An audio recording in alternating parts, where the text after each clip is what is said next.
So for hundreds of years in this country, we didn't have a counterculture. You lived the way your grandparents lived. You would die if you didn't farm.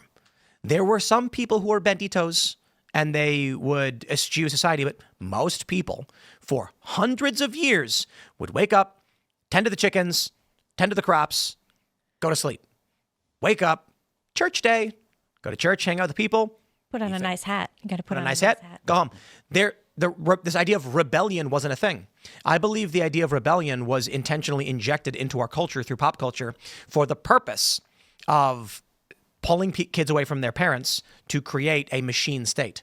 So starting either accidentally, but it could be emergent, maybe not communist, but it could be that Industrial Revolution breeds this because we took children away from their parents, put them in institutionalized learning facilities where they are then told their parents are stupid and wrong. And that's what we see. And the funny thing is, parents only discovered this phenomenon because of COVID, because of the at-home learning through Zoom. And they saw that the teachers telling these children, your parents are evil, stupid, and wrong, and you're actually a boy or you're actually a girl. I believe that if you raise your children the way humans are supposed to, they will be loyal, understanding, intelligent. They will see the world the way you've taught them to see it. And this idea of rebellion is actually rare. I don't know. I think rebellion's been with us for a long time. Look at Cain and Abel. He rebelled, killed his brother. You have rebellion throughout the Bible. Happens. Sure, but isn't that a rebellion? I mean, that is looking at your parents and say, but there's not one story of murder. But there's history. There's what can we say? A tiny fraction of rebellion, and the overwhelming majority of human history is you lived like your parents, then you lived like your grandparents, and then you had kids who lived like you and lived like them for thousands of years. In the Middle Ages, people would pass down hats for hundreds of years, and that's why the hat fashion did not change. Yep. But you also have so much of our literature is about pushing back against norms. If you look at older stuff than the Industrial Revolution as well, it's in there. But pushing back against norms is not the level of rebellion we see today, where conservative parents go to church and their kid comes in and they say that they're pansexual trans kids and communism will win. And the parents are like, where did this come from? Well, sure. I mean, if you send your kids to Columbia University, that's going to happen. So I don't see so I believe one of the biggest reasons why Gen Z is skewing to the right, it's not because Gen Z is being red-pilled. It's because conservatives in the 2000s had more children than liberals. So what does that mean? 20 years later, when you start tracking the polling, the voting patterns of these people, you're going to go, wow, why are they voting for Trump more? What convinced them to do it? Nothing. It's that conservatives have babies and they give their values to those kids. When those kids turned 18, they voted and you noticed. But those kids always had those values. There are some that deviate, and they can go either way. And this is what I'm saying. The left was intentionally going into institutions to tell kids to defy your parents. Sure. I mean, and it goes back to kindergarten. I mean, you see that, first they make you very comfortable with education and it's beautiful, bright colors, and they bring you in and they tap into your creativity and they say, come here, trust us. Don't trust your stupid parents. Well, I was homeschooled for 12 years, and I wonder do you think that we are possibly understating the degree to which social validation has become so sacrosanct to many in the younger generation? What I mean by that is it might not be a red pill or rebellion. It might be when you grow up and you go off to college, and then you are inundated with all of this desire for social validation. Yeah. That is what influences you to make an ideological shift, not necessarily rebelling, but craving that social validation that comes from your peer group at that young, impressionable age. I do think so. I think that's a component of it. And I think that the universities exploit that intentionally. Yep. And they want to create these pressure systems that force you to adhere to the cult. And that's largely what woke is. I remember when I was in high school, I was sort of like punk rock and whatever. And I listened to all kind of punk rocky type stuff.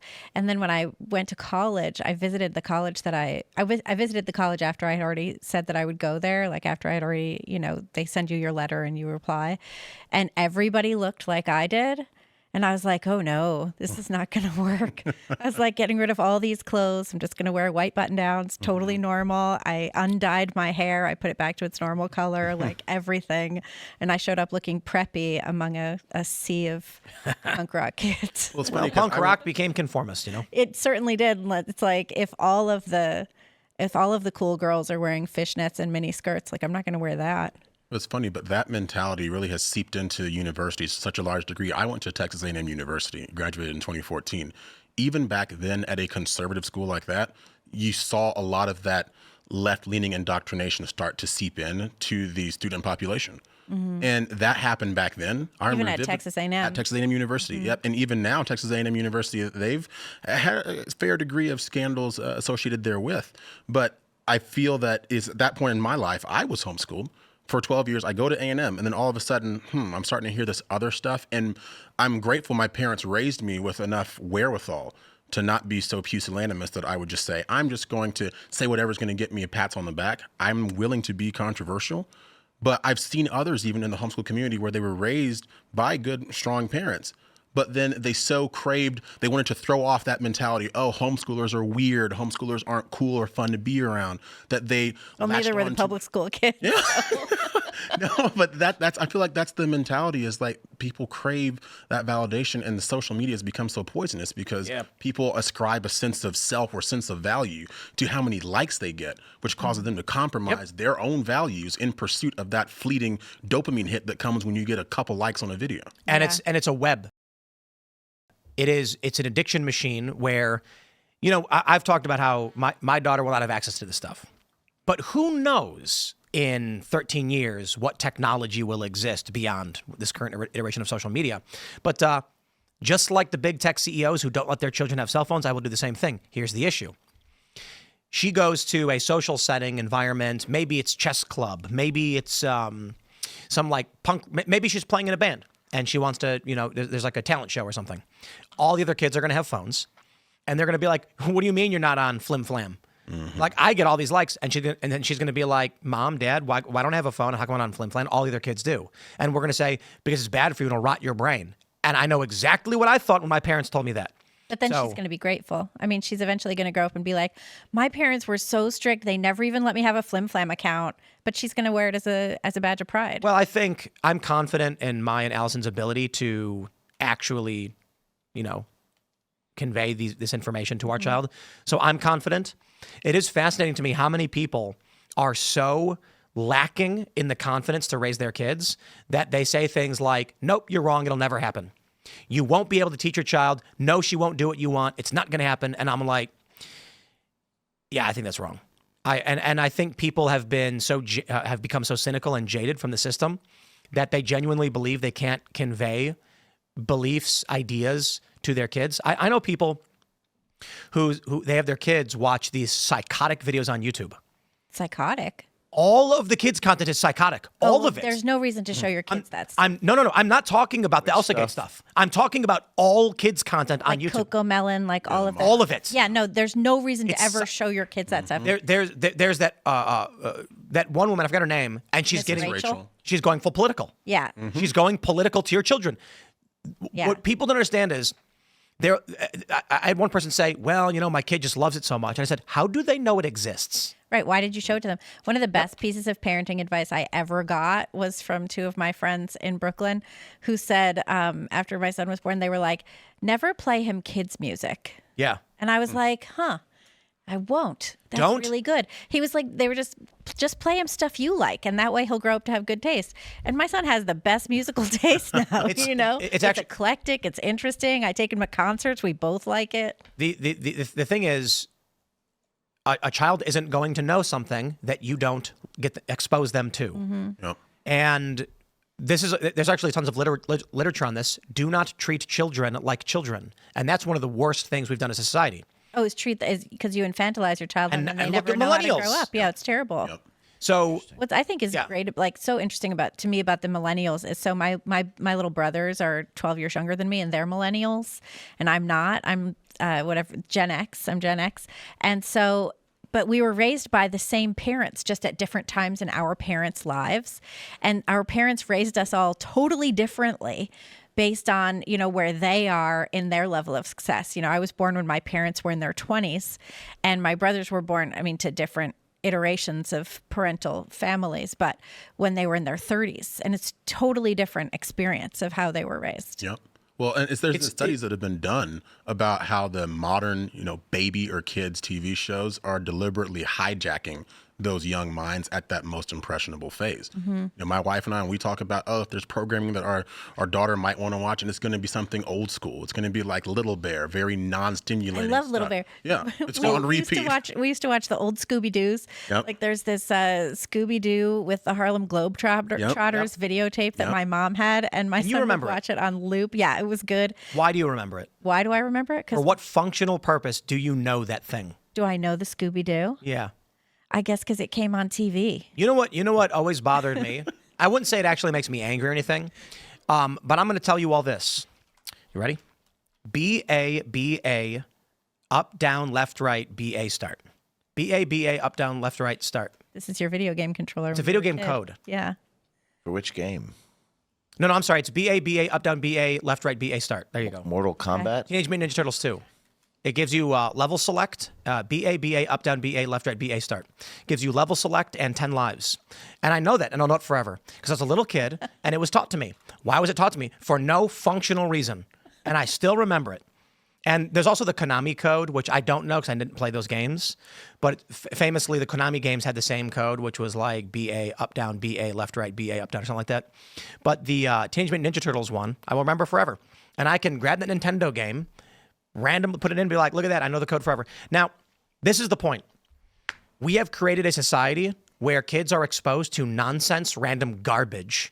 And I would say with the strongest of recommendations, do not have your kids watch Coco Melon or what's her name, Miss Rachel or whatever. No, none of that. And always watch, if you're letting your kid watch stuff, watch it with them. Yep. Have them, remember when History Channel was good? You want them to watch normal things that adults do. Because the question is, or the point is this, a child is trying to learn to be a functioning human being in an adult human society.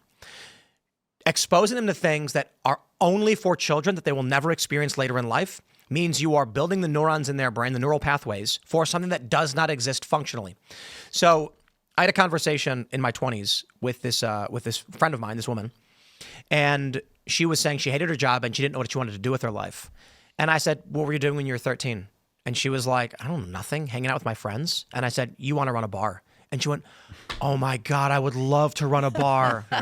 And I'm like, what you were doing when you were young, you were programmed to do. And this is why so many people like want to be at a bar all day and hang out at the bar and go to the bar. You want to hang out with your friends, all you want to do. It's like, okay, I get it. You want to go hang out and socialize because that's what you were doing when you were a kid. Well, guess what? Pro ball players were playing ball when they were a kid.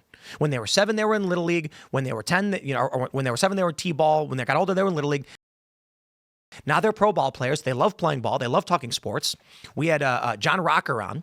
Someone asked him about teaching kids pitching, and he went off on all the crazy technical details of pitching and the techniques. That's a dude who's been playing his whole life. But what happens when you're a kid? You do nothing until you're 5 years old. Literally, kids do nothing. Maybe till you're 4 if you do preschool. You don't really do nothing. I mean, you go around with your parents, you look at stuff. It's actually the most important thing you can do. You take them.